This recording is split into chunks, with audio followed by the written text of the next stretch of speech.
Face to face కు స్వాగతం. కాంగ్రెస్ ప్రభుత్వం ఏడాది పాలన పూర్తి చేసుకుంది. ఈ ఏడాదిలో కాంగ్రెస్ ప్రభుత్వం అత్యంత ప్రతిష్టాత్మకంగా చెప్పుకుంది రుణమాఫీ చేశాం 2 లక్షల వరకు అని చెప్తుంది. ఆ శాఖ నిర్వహిస్తున్న తుమ్మల నాగేశ్వరరావు గారు ఉన్నారు. తుమ్మల నాగేశ్వరరావు గారితో మాట్లాడాం. తుమ్మల నాగేశ్వరరావు గారు, కాంగ్రెస్ ప్రభుత్వం మేము 2 లక్షల రుణమాఫీ చేసాం, అందరికీ చేసాం, అర్హులైన వారికి అందరికీ చేసాం అంటున్నారు. ఏ మేరకు చేశారు? ఇంకా అన్రెస్ట్ ఉంది, చాలామంది మాకు రుణమాఫీ కాలేదు, కాంగ్రెస్ ప్రభుత్వం బోగస్ మాటలు చెప్పి అధికారంలోకి వచ్చింది, ఆ తర్వాత విస్మరించిందనే ఆరోపణలు విమర్శలు తీవ్రంగా వినిపిస్తున్నాయి. క్షేత్రస్థాయిలో కూడా రైతుల నుంచి ఆందోళన కనిపిస్తుంది. ఎట్లా చూస్తారు మీరు? రుణమాఫీ విషయానికి వస్తే భారతదేశ చరిత్రలో ఒక్కసారి మన్మోహన్ సింగ్ గారు, అంతకుముందు దేవీలాల్ గారు ఉన్నప్పుడు కొంచెం చేసినట్టుగా నాకు గుర్తు. మన్మోహన్ సింగ్ గారు దేశవ్యాప్తంగా చేసినప్పుడు 70,000 కోట్లు భారతదేశానికి. ఈనాడు రేవంత్ రెడ్డి గారి ప్రభుత్వం, కాంగ్రెస్ ప్రభుత్వం ఇచ్చినటువంటి మాట 2 లక్షల వరకు రుణమాఫీ చేస్తామని వరంగల్ డిక్లరేషన్లో ఇచ్చారని చెప్పి, దానికి అనుగుణంగా ఈనాటికి 25 లక్షల మందికి 21,000 కోట్లు మొదటి పంట కాలం అంటే మొదటి సంవత్సరంలోనే రుణమాఫీ చేసిన చరిత్ర ఈ దేశ చరిత్రలో తెలంగాణ రాష్ట్రానికే దక్కుతుంది. కాబట్టి ఇంకా ఎక్కడైనా అన్రెస్ట్ కానీ, లేకపోతే బ్యాంకుల వల్ల కానీ, లేకపోతే డిపార్ట్మెంట్ వల్ల కానీ ఎక్కడైనా వస్తే కూడా మొన్న ఇంటింటికి పంపించి 3 నెలల కాలం అధికారుల్ని, ఎవరికైతే తెల్ల కార్డు లేదో, ఎవరికైతే ఆధార్ కార్డు నెంబర్ తప్పుబడిందో, బ్యాంక్ అకౌంట్లో తప్పుబడిందో, పేర్లు తప్పుబడ్డాయో అన్నీ కలిపి బ్యాంకులు పంపించినటువంటి ఖాతాలని మళ్ళీ వెరిఫై చేసి సకాలంలో పంపించినటువంటి ఖాతాలను కూడా జమ చేసి మొన్న మహబూబ్ నగర్లో రైతు పండగ రోజున 3,20,000 మందికి మళ్ళీ 3,000 కోట్లు జమ చేశాం. ఈనాటికి 2 లక్షల వరకు 21,000 కోట్లు రైతుల ఖాతాల్లో వేసినటువంటి ఏకైక ప్రభుత్వం. మీకు తెలుసు ఈ రాష్ట్ర ప్రభుత్వం యొక్క ఆర్థిక స్థితి. అయినా సరే ముఖ్యమంత్రి గారు మాట ఇచ్చారు కాబట్టి తప్పకుండా అది నెరవేర్చాలనే ఉద్దేశంతో పట్టుబట్టి మన రైతు పండగ రోజున దాన్ని కూడా కంప్లీట్ చేయడం జరిగింది. కానీ మీ లెక్కల్లోనే తేడా కనిపిస్తుంది. ఒకసారి 30,000 కోట్లు అంటారు, ఒకసారి 29,000 కోట్లు అంటారు, ఒకసారి 21,000 కోట్లు అంటారు. ఏంటి ఈ లెక్కలలో ఎందుకు డిఫరెన్స్ కనబడుతుంది? రైతుల్ని మేర్మోసం చేస్తున్నారా లేదా తప్పుడు లెక్కలు చెప్తున్నారా? లెక్కలు తప్పు కాదు. మేము బ్యాంకులను అడిగాం. మొత్తం తెలంగాణ రైతులు గత 5 సంవత్సరాల్లో ఏదైతే 18 నుంచి 23 వరకు 5 సంవత్సరాల్లో తీసుకున్నటువంటి అప్పులు, వాస్తవంగా మేము రాహుల్ గాంధీ గారు ఇచ్చిన డిక్లరేషన్ రోజు నుంచే నవంబర్ 22 నుంచే మేము రుణమాఫీ చేయాలి. కానీ ముఖ్యమంత్రి గారి పెద్ద మనసుతోటి గత ప్రభుత్వం చేయలేదు కాబట్టి 5 సంవత్సరాల ఆళ్ల పరిపాలనలో చేసిన మొత్తం అప్పులు తీసుకుందాం. మనం ప్రమాణ స్వీకారం చేసిన రోజు వరకు 5 సంవత్సరాల క్రితం ఉన్న అప్పులన్నీ జమ చేసి ఎంత ఉన్నాయో చెప్పండి అన్నారు. మేము బ్యాంకులను అడిగాం. బ్యాంకులు 42 లక్షల ఖాతాలకి 31,000 కోట్ల అప్పు ఉందని చెప్పారు. అంటే 2 లక్షల పైన ఉన్నటువంటివి కూడా కలిపి 2 లక్షల వరకు ఉన్నాయి మాత్రం 21,000 కోట్లు. దాని వరకు ప్రభుత్వ నిర్ణయం ప్రకారంగా, కేబినెట్ నిర్ణయం ప్రకారంగా మొదటి సంవత్సర కాలంలోనే తీర్చాలనే పట్టుదలతోటి రైతాంగాన్ని మనం ఆదుకోవాలనే ఆలోచనతో చేసినటువంటి ప్రక్రియ తప్ప ఇందుట్లో మోసం లేదు. కానీ ప్రధాన ప్రతిపక్షం బీఆర్ఎస్ ఆరోపిస్తుంది అసలు రైతులకు రుణమాఫీ సక్రమంగా కాలేదు, ఇవన్నీ తప్పుడు లెక్కలు చెప్తున్నారు, రైతు భరోసా ఇవ్వలేదు, కాంగ్రెస్ ప్రభుత్వం ఏడాది పూర్తయినా కానీ మేమిచ్చిన రైతు బంధు కూడా ఒకటి పెండింగ్లో పెట్టారు, 15,000 ఇస్తా ఉన్నారు ఎకరానికి, అది కూడా ఇవ్వలేదు, వ్యవసాయ కూలీలకు ఇవ్వలేదు అని చెప్తున్నారు. మరి ప్రధాన ప్రతిపక్షానికి ఆరోపణలో మీకు ఏం చెప్తారు? రుణమాఫీని గురించి వాళ్ళు మాట్లాడేదానికి పెద్దగా వాళ్ళకి హక్కు లేదు. ఎందుకంటే మొదటి టర్మ్లో నేను కూడా ఆ ప్రభుత్వంలో ఉన్నా. సంవత్సరానికి 1,25,000 ఇచ్చుకుంటూ వచ్చాం. 1,00,000 రూపాయలే వాళ్ళ ఆ రోజున కమిట్మెంటు. 1,00,000 రూపాయలు కూడా 5 ఏళ్లలో సంవత్సరానికి 25,000 ఇచ్చుకుంటూ వచ్చాం. అప్పుడు రైతులు ఏమన్నారు అనంటే రుణమాఫీ ఆ వడ్డీకే సరిపోయింది కాబట్టి రుణం మాకు మిగిలిపోయింది, దీనివల్ల ప్రయోజనం లేదనే ఇది వచ్చింది. అందుకని కాంగ్రెస్ ప్రభుత్వం ఏం చెప్పిందంటే ఒకేసారి 2 లక్షలు చేస్తామని చెప్పారు. దానికి అనుగుణంగా చేయాల్సి కష్టాలున్నా ఇబ్బందులున్నా 2 లక్షలు ఒకేసారి ఇస్తే రైతు బయటపడతాడనే ఉద్దేశంతో 2 లక్షల రూపాయలు ఒకేసారి చేసిన ఘనత రేవంత్ రెడ్డి గారు. రైతు భరోసా ఇవ్వడంలో విఫలమైందా లేదా కాంగ్రెస్ పార్టీ? కాంగ్రెస్ పార్టీ విఫలం కాలేదు. కానీ రెండో టర్మ్లో బీఆర్ఎస్ పార్టీ విఫలమైంది. వాళ్ళు ఇవ్వాల్సినటువంటి 40 లక్షల మందికి రైతు భరోసా 69 లక్షల మందికి కేవలం 7,500 కోట్లే ఇచ్చేసి రింగ్ రోడ్డుని తాకట్టు పెట్టి ఇచ్చారు ఎన్నికల నోటిఫికేషన్ కంటే ముందు. మేము వచ్చిన తర్వాత ఇంకొక కిస్తీ మా మీద పడింది. దాని గైడ్ లైన్స్ ఒక సబ్ కమిటీ ఉంది బట్టి గారి ఆధ్వర్యంలో.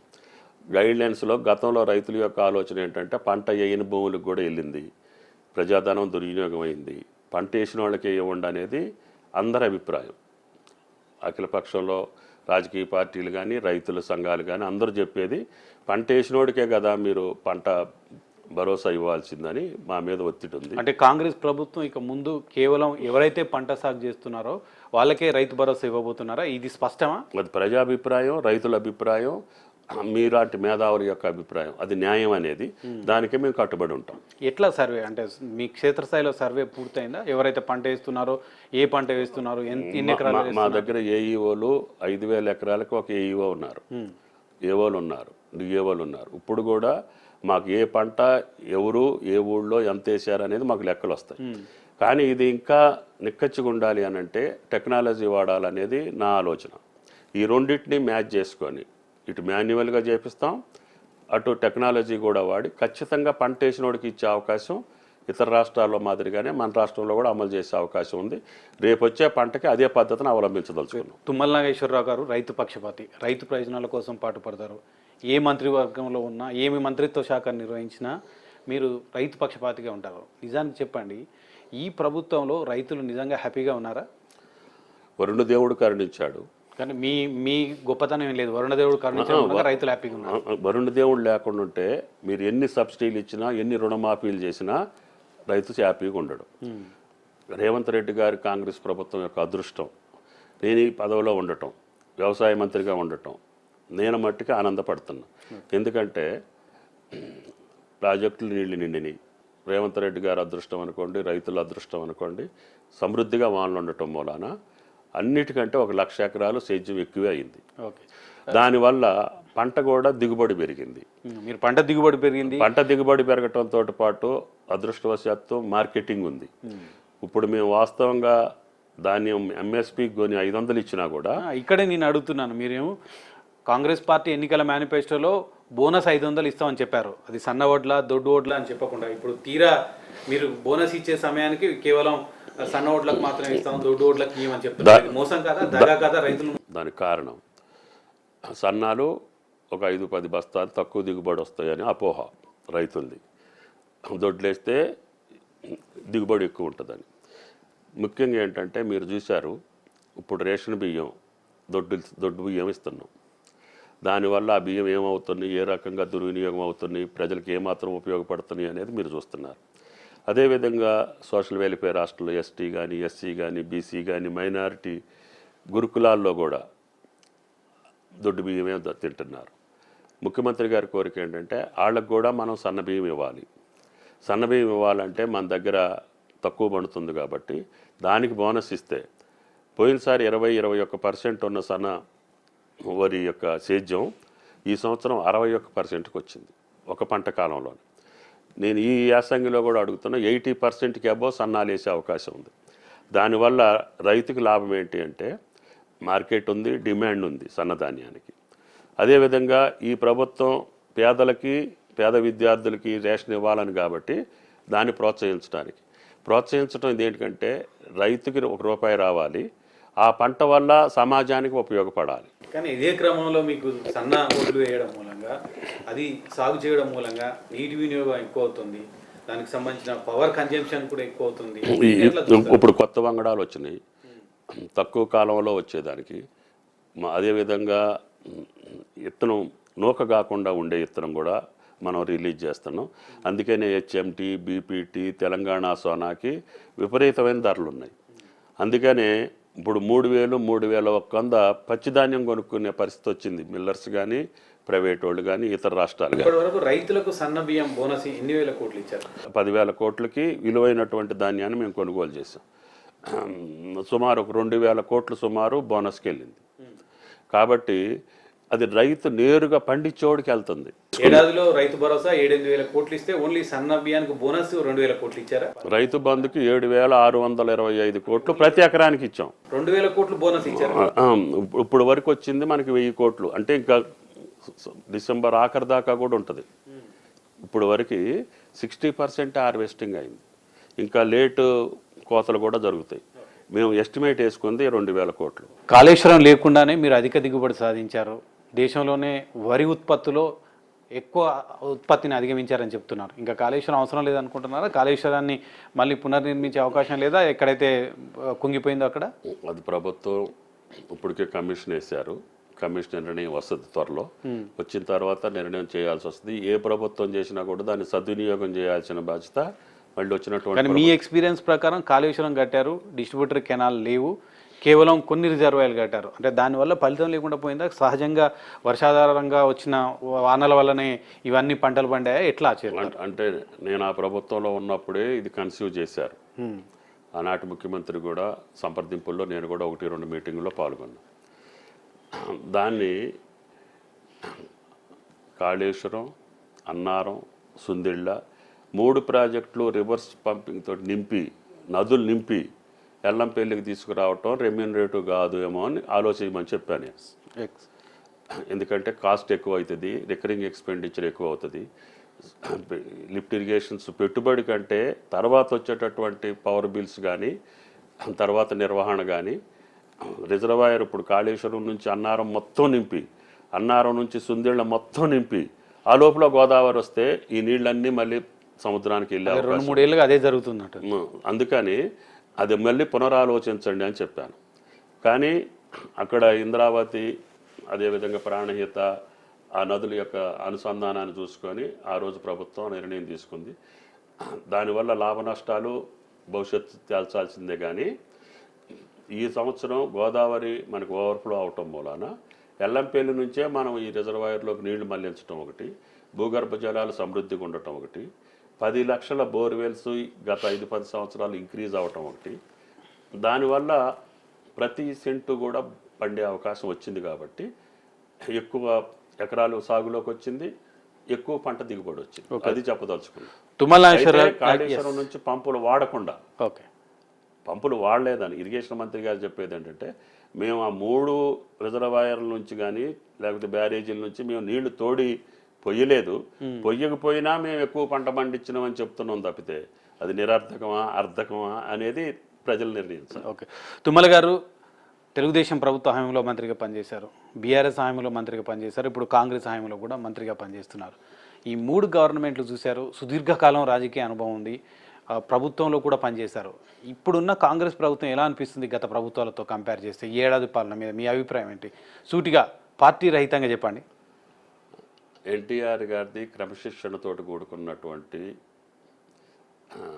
పేదల పక్షం, రైతుల పక్షపాతిగా ఆయనతో ప్రారంభించినటువంటి నా మనస్తత్వం కూడా దానికి అలవాటు అయింది. తర్వాత చంద్రబాబు గారి దగ్గర కూడా ఎక్కువసేపు దాన్నే కొనసాగించడానికి ప్రయత్నం చేశాను. కేసీఆర్ గారి దగ్గర ఉన్న ఒక టర్ములో కూడా ఆయనకి చెప్పిన నా డిపార్ట్మెంట్ పరంగా అదే అవలంబించాను. ఇప్పుడు ఈ పార్టీ ఇది జాతీయ పార్టీ. జాతీయ పార్టీలో ప్రజాస్వామ్యం ఎక్కువ ఉంటుందని మీకు తెలుసు, నేనున్న పార్టీలో ఇంకా ఎక్కువ ఉంటుందని మీకు తెలుసు. ఓకే, నా శాఖ పరంగా ఈ ప్రభుత్వంలో ఎక్కువ నిధులు సమకూర్చడం, 35% బడ్జెట్లో వ్యవసాయ శాఖకి కేటాయించటం, తద్వారా భవిష్యత్తులో కూడా నేను రైతును కాబట్టి నేను ఈ రైతు పరంగా నా శాఖ పరంగా ఇంకా మేలైనటువంటి కార్యక్రమాలు ఏమన్నా చేసి ఈ రాష్ట్ర రైతాంగానికి మేలు చేయాలనే కోరికతోటి ఉన్నా. కానీ సమిష్టి నిర్ణయాలు జరగడం లేదు, సమిష్టి నిర్ణయాలు పూర్తిగా వదిలేస్తున్నారు, కేవలం ఏకపక్ష నిర్ణయాలు తీసుకుంటున్నారు ప్రభుత్వంలో అనేది చెప్తున్నారు. ఇవన్నీ కూడా ప్రభుత్వం అధికారంలో రాకముందు ఇచ్చినటువంటి వాగ్దానాలు. ఆ రోజు పార్టీలో నిర్ణయించి మేనిఫెస్టోలో రాసుకొని అందరూ కాంగ్రెస్ పార్టీ పెద్దలందరి యొక్క సమక్షంలో డిక్లేర్ చేసినాయి. కాబట్టి వాటిని అమలు చేయటమే మా బాధ్యత. వాళ్ళు ఆలోచించి ప్రజలకు మాట ఇచ్చారు కాబట్టి అందుట్లో ఒకటి ఎక్కువ తక్కువ అవసరమా కాదా అనేది ఇప్పుడు పరిశీలించడానికి టైం లేదు. ఈ వాగ్దానాలు అమలు చేసిన తర్వాత మీ బోటి మేధావులతో ఏదన్నా మోడిఫికేషన్ చేసి ఏదన్నా చేసే అవకాశం ఉంటే దానికి మళ్ళీ క్యాబినెట్ ఆమోదంతో ముందుకు పోవటం తప్ప రాహుల్ గాంధీ గారు ఇచ్చిన మాట కానీ పార్టీ ఇచ్చిన మాటను అమలు చేయాలనేది ముఖ్యమంత్రి గారి కోరిక. తుమ్మల గారు ఉంటే ఖమ్మంలో వ్యవసాయంలో ఉంటారు, లేకపోతే సచివాలయంలో ఉంటారు. నాకు తెలిసి ముఖ్యమంత్రిని కలిసింది మూడు సార్లు అనుకుంటా, అది కూడా రుణమాఫీ గురించి. చాలామంది మంత్రులు కానీ కాంగ్రెస్ నేతలు కానీ ముఖ్యమంత్రితో చనువుగా ఉండడానికి, ముఖ్యమంత్రిని ఎక్కువసార్లు కలవడానికి ప్రయత్నం చేస్తారు. కానీ తుమ్మల నాగేశ్వరరావు దానికి భిన్నం. ఎందుకు? ముఖ్యమంత్రి పిలిస్తే వెళ్ళే అలవాటు. తర్వాత నా శాఖకు సంబంధించి ముఖ్యమంత్రి నిర్ణయం కోసం అడగటానికి వెళ్తా, లేకపోతే ఆయన పిలిస్తే వెళ్తా. నా సొంతానికి కానీ అడిగే ఆలోచన ఎప్పుడు 40 సంవత్సరాల్లో నాకు దాపురించలేదు. కాబట్టి నేను నా శాఖాపరంగా అవసరమైతే తప్పితే, ముఖ్యమంత్రి పిలిస్తే తప్పితే వెళ్ళే అలవాటు గత 3 ముఖ్యమంత్రుల దగ్గర లేదు, ఈయన దగ్గర కూడా నాకు అవసరం లేదు. 2 ప్రభుత్వాలతో పోలిస్తే ఈ ప్రభుత్వంలో అంత కంఫర్ట్గా ఫీల్ కావడం లేదు తుమ్మల నాగేశ్వరరావు గారు, కాస్త ఇన్కంఫర్ట్గా ఉన్నారని. దానికేంటంటే నాకు పాలనలో కొద్దిగా నిబద్ధత, ప్రజలు ఈ ప్రభుత్వం మంచిగా చేస్తుందనేటటువంటి పేరు, దానికి నేను ప్రయత్నం చేస్తా. ముఖ్యమంత్రి గారికి 3-4 సార్లు కలిసిన ఇందుట్లో జరిగేటటువంటి గతంలో మనకు వారసత్వంగా వచ్చినటువంటి అరిష్టాన్ని తగ్గించుకునే ధైర్యం చేయాలి. గత పాలకులు కానీ గత ప్రభుత్వాలు ఇచ్చినటువంటి అరువులకి మనం చేసుకుంటూనే అనర్హులను తగ్గించుకుంటూ ఆ అమౌంట్ని ఇన్ఫ్రాస్ట్రక్చర్ మీద ఇమ్మీడియట్గా ప్రజలకు ఉపయోగపడేటటువంటి వ్యవస్థల మీద పెట్టాలనేది చెప్తున్నా. ఇమ్మీడియట్గా సాధ్యం కాదు ఏ ప్రభుత్వానికి కూడా. పాత కొనసాగించే పద్ధతుల్లో ఇమ్మీడియట్గా వాటిని తీసేసేదో లేకపోతే ఇంకోటో సాధ్యం కాదు.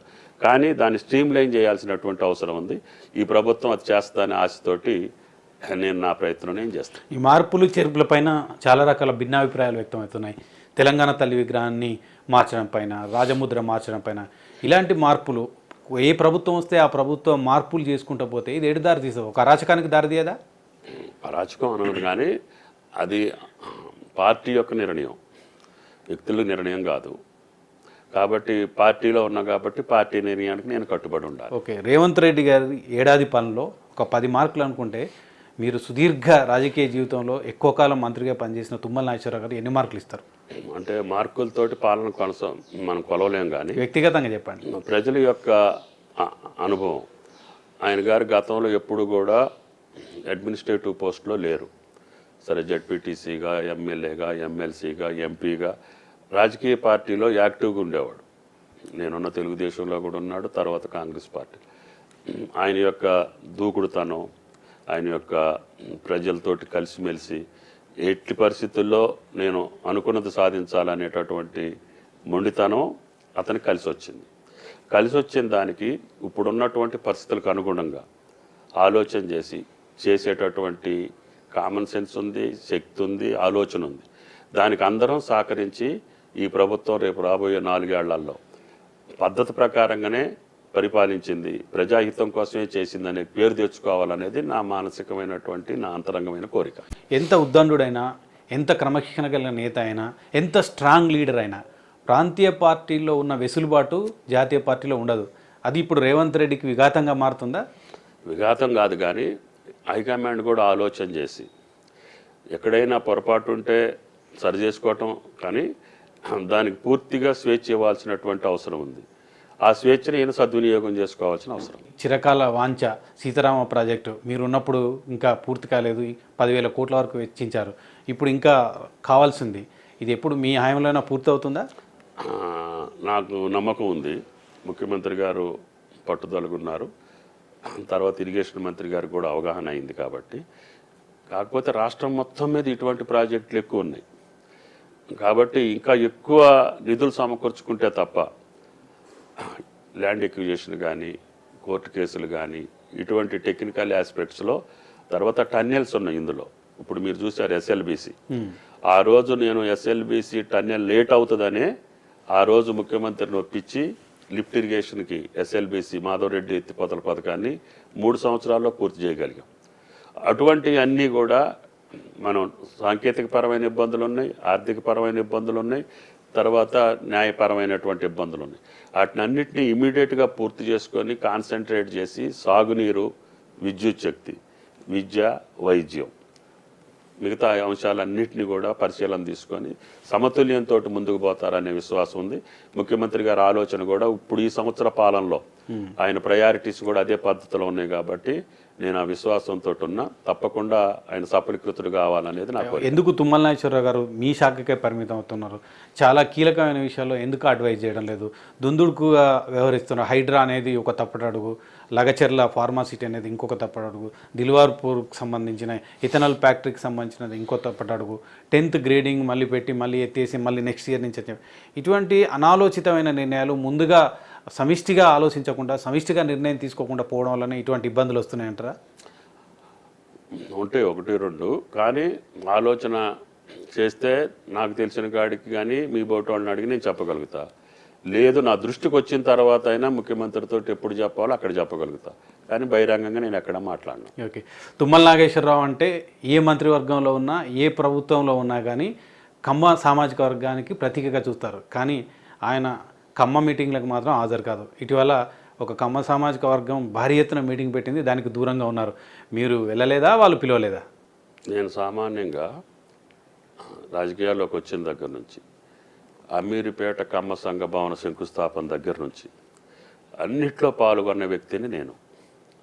ఉభయ రాష్ట్రాల్లో నిజామాబాద్, ఆదిలాబాద్, ఖమ్మం, అదేవిధంగా గుంటూరు, ఒంగోలు, ఎక్కడ కమ్మ సంఘం మీటింగ్ అయినా వాళ్ళు ఏదన్నా శుభకార్యం చేసుకుంటారు అంటే కులపరంగా వాళ్ళు మంచి సామాజిక సేవా కార్యక్రమాలు చేసే ప్రతిదానికి వెళ్తా. కానీ ఆ మీటింగ్ ఏంటో, మొన్న జరిగిన మీటింగ్ ఏంటో నాకు అర్థం కాలేదు. మీటింగ్ యొక్క కాన్సెప్ట్ కూడా నాకు తెలియదు. అటువంటి వాటికి వెళ్ళటం నాకు అంత పెద్ద ఇష్టం ఉండదు. ఓకే. ఒకప్పుడు ఖమ్మం జిల్లా రాజకీయాల్లో ప్రత్యామ్నాయంగా ఒక లీడర్ కోసం ఒక లీడర్ని తీసుకొచ్చి పెట్టారు. ఇప్పుడు మీతో సమబుద్ధిగా ఉన్నారు. ఎట్లా చూస్తారు రాజకీయాలని? ఈ ప్రజాస్వామ్యంలో ఉన్న మాధుర్యం అది. ప్రజాస్వామ్యంలో అందరికీ అన్ని అవకాశాలకి రాజకీయాల్లో అవకాశం వచ్చే అవకాశం ఉంది కాబట్టి రావటం ఈజీగానే వస్తుంది. నిలుపుకోవటం బాధ్యతగా చేసుకొని అందరూ నా సహచరులే, నా మిత్రులే, కానీ అందరం ఆనందంగా సంతోషంగా ఎవరి పరిధిలో వాళ్ళు ఈ ప్రభుత్వానికి మంచి పేరు తేవాలనేది నా కోరిక. చివరిగా చెప్పండి, ఈ ప్రభుత్వం మరో 4 ఏళ్ల సమయం ఉంది. 4 ఏళ్ల సమయంలో ప్రజలకు ఇచ్చిన హామీలు నెరవేర్చి ప్రజాప్రభుత్వంగా ప్రజాపాలన అని చెప్తున్నారు. అది ఆమోదముద్ర వేసుకుంటుందా ప్రజల నుంచి? నా 1 year ఎక్స్పీరియన్స్లో అనుకున్న దానికంటే ఎక్కువే సాహసం చేసినట్టు రేవంత్ రెడ్డి గారు, ఆర్థిక పరంగా కానీ లేకపోతే అంశాల విషయంలో కానీ ఇంకా చేయాల్సినటువంటి అవసరం ఉంది. ఈ సంవత్సర కాలం యొక్క అనుభవాన్ని ఆయన అర్థం చేసుకొని ముందు ఇంకా జాగ్రత్తగా ఈ 4 సంవత్సరాల్లో ఆయన అనుకున్నటువంటి సాధించాలనేది ఆ క్యాబినెట్లో మంత్రిగా నా అభిప్రాయం. కానీ బీఆర్ఎస్ చాలా దూకుడుగా వ్యవహరిస్తుంది. మీరు పెట్టిన ప్రతి అంశం, ప్రతి పథకం, ప్రతి అడుగు మీద కూడా దుమ్మెత్తి పోస్తుంది, ప్రజా వ్యతిరేకం అని చెప్తుంది, తీవ్రంగా ప్రజల్లోకి గ్రౌండ్ లెవెల్కి తీసుకెళ్లే ప్రయత్నం చేస్తుంది. వాళ్ళ విమర్శించే ప్రతి అంశం కూడా మూలం వాళ్ళ దూరంలోనే వస్తుంది. రైతు భరోసాల గురించి మాట్లాడినా, రుణమాఫీల గురించి మాట్లాడినా, లేదు ప్రాజెక్టుల గురించి మాట్లాడినా అన్నీ కూడా వాళ్ళు చేసినటువంటి ఆర్థికపరమైనటువంటి అరాచకం వల్లనే ఈ ప్రభుత్వానికి అవి సంక్రమించినవి తప్ప వాళ్ళు ఆ అంశాల గురించి తప్పుకొని ఇది మొత్తం సంవత్సర కాలంలో జరిగినటువంటి అరిష్టం అని చెప్పడానికి దేనికి అవకాశం లేదు. కాబట్టి తప్పకుండా బీఆర్ఎస్కి చేసేటటువంటి వాదనలో ప్రజలు ఎక్కడా కూడా విశ్వసించే అవకాశం. భవిష్యత్తు బీఆర్ఎస్కి ఉంటుందా, బీజేపీకి ఉంటుందా రాష్ట్రంలో? అది కాంగ్రెస్ పాలన యొక్క పరిస్థితిని బట్టి ప్రజలు అప్పుడు నిర్ణయించుకుంటారు. ఇప్పుడు చెప్పడం అడ్వాన్స్ అవుతుంది. థ్యాంక్ యూ తుమ్మల గారు, థ్యాంక్ యూ సో మచ్. ప్రజాపాలన ఏడాది పాలన పూర్తిగా సంతృప్తినిచ్చింది. మరో 4 ఏళ్ల కాలంలో ఖచ్చితంగా ప్రజల ఆశయాల మేరకు వాళ్ళు ఆశించిన పథకాలు, ఆశించిన ఫలితాలు కూడా అందించేందుకు ప్రయత్నం చేస్తున్నాం. రేవంత్ రెడ్డి ప్రభుత్వం సక్సెస్ అవుతుందనే ఆశాభావాన్ని తుమ్మల నాగేశ్వరరావు గారు వ్యక్తం చేస్తున్నారు. ఇది ఫేస్ టు ఫేస్. మరో గెస్ట్ మళ్ళీ కథ చూస్తున్నాను నేను ఎన్టీవీ.